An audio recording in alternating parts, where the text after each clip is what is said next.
సాతిస యజ్ఞాత షడద్వాతీత రూపిణి అవ్యాజ కరుణామూర్తిరజ్ఞానాధ్వాంత Deepika. Beer rum కలుపుకూడదు, తలకే పట్టేసింది. అయ్యో ఏంటే చదువుకుంటున్నావా? చదువుకో. దేనైనా వెనక్కి తీసుకురావాలం కానీ పోయిన కాలం వెనక్కి తీసుకురావడం ఎవడి వల్ల కాదు. టైం విలువ గురించి నువ్వు మాట్లాడడం. నువ్వు ఎలా పోతే నాకు ఎందుకులే. ఏమ్మా నీ పూజ అయిందా? తలకే పట్టేసింది, కాస్త మజ్జిగుంటే ఇవే. మా నాయనే అందరూ పొద్దున్నే లేచి టీలు కాఫీలు అడుగుతుంటే నువ్వు మాత్రం మజ్జిగ అడుగుతున్నావురా. కాఫీలు టీలు తాగే స్టేజ్ వాడు ఎప్పుడో దాటిపోయాడు. రాత్రి తాగింది దిగాలంటే మజ్జిగే తాగాలి. నువ్వు తల దించుకోవడం ఎందుకురా? నీలాంటి యదవనగానందుకు నేనే దించుకోవాలి తల. రాత్రి సుబ్బారావు గారి ఇంటి మీద గొడవకి వెళ్ళేవంటగా. అలా చెప్పాడు మీకు? ఏ మళ్ళీ గొడవ కెడతావా? నీ దెబ్బకు భయపడి రాత్రి తలుపులు తీసి పడుకున్నారంట. తెల్లారగా టైంట్లో దొంగలు పడ్డారు. ఆడింట్లో ఉందిలేండి, పట్టుకుపోవడానికి అక్కడ కూతురు తప్ప. ఎన్నాళ్ళు ఇలా బేవర్స్గా తిరుగుతావురా? ఇన్నాళ్ళని ఏం ఫిక్స్ అవ్వలేదండి. చిచి నాన్న, అమ్మా, కంబైన్ స్టైల్స్ కి ఫ్రెండ్స్ ఇంటికి పిలుద్దాం అంటే వీడికి భయపడి ఎవరు రావడం లేదు. నేనే చేశానే? వాళ్ళ వంక అదోలా చూస్తున్నావంట. గొప్ప ఫిగర్ అని అదోలా చూస్తాను. ఏదో మోహాలు వేసుకొని చదిగా. ఆ గొంతు ఆ వాలకం చూడలేకపోతున్నాను రా బాబు. చిన్నప్పుడు వచ్చి నా అలాగే ఉన్నావు, తెగ ముడిచిపోయారు. ఇప్పుడు నచ్చట్లేదు నాన్నగారు మీకు? నేను యదవలతో డిస్కస్ చేయను. నేను చేస్తాను.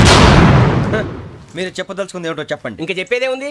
నువ్వు ఇలా గాలికి తిరుగుతుంటే నేను తిండి పెట్టలేను. నాన్నగారు ఇప్పుడు శుక్ర మహాదశి 4వ పాదంలో ఉంది. నేను ఇప్పుడు ఏం చేసినా కలిసి రాదు. శనిగారు సెంటర్ లో కాసేసి నన్నే చూస్తాడంట. వాడు అలా సైడ్ అయిపోయి నేను ఏదో అవుతాను కదా, మీరు కంగారు పడకండి. ఇవన్నీ ఆ జగదాంబ చౌదరి గారు చెప్పాడా? జేసీ గారిని గాడు గిడు అనకండి బాబు, మీకే మంచిది కాదు. అబ్బా ఊరుకోండి, ఎవరి నమ్మకాలు వాళ్ళవి. ఇంతకీ ఆ శనిగాడు సైడ్కి ఎప్పుడు వెళ్తాడంట?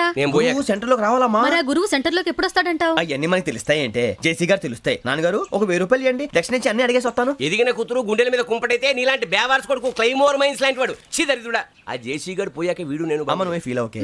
ఆయన కావాలని అంటున్న మాటలు కాదు, ఆయన దేవుడు. కానీ ఆ శనిగాడు ఆడి కాన్సన్ట్రేషన్ అంతా నా మీదే పెట్టేశాడు. మరి ఇప్పుడు ఎలాగరా నాన్న? ఆ పని మీద డబ్బులు అడుగుతుంటే నిసుక్కుంటున్నాడు. పోనీ నువ్వేనా ఇవే? నా దగ్గర కూడా లేవురా.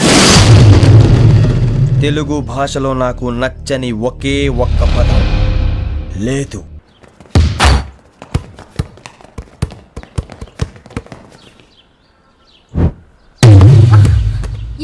అరే సోరే, బాల్ తీసుకురారా. సారీ ఏదో బాలి.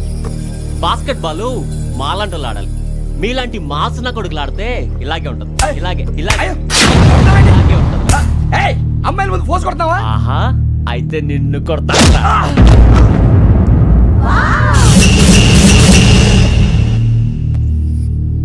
వాడు అమ్మాయిలు ఉన్నారని చూడరా ఎరా రెచ్చిపోతున్నాడు.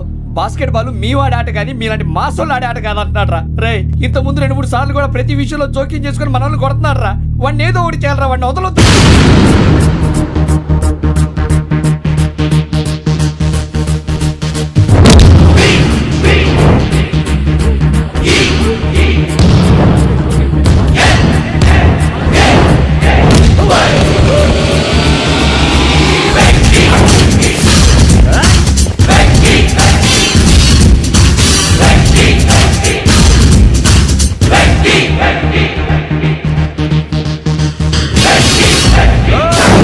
ఆడపిల్లలంటే ఎవరికైనా దెబ్బ తగిలితే అయ్యో అంటారు, మీకేమో ఎవరైనా కొడితే కామెడీ.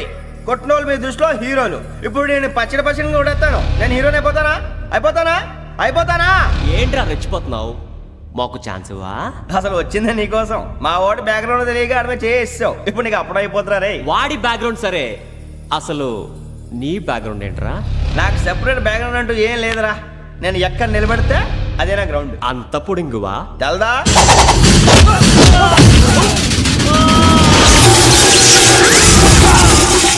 ఎవ్వా మన మామిడి కొట్టినప్పుడు వావ్ అన్నారు. ఇలాగే ఉంటుంది.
వెంకీ ఇందాక నేను కొట్టినప్పుడు నీకే అనిపించిందిరా? కుమ్మేయాలనిపించింది. మరి కుమ్మే అమ్మో కుమ్ము. రేయ్ నిన్ను అమ్మాయిని ముందు గుడ్డలు పట్టుకొని కొడతాను. అలా కొడితే ఏ తగులుందిరా ఆడికి? అసలు ఎక్సైజ్ బాడీ ఏదవుది తప్ప చెప్తాను. కొడితే మడతడిపోవాలి. మాస్తో పెట్టుకుంటే మడతడిపో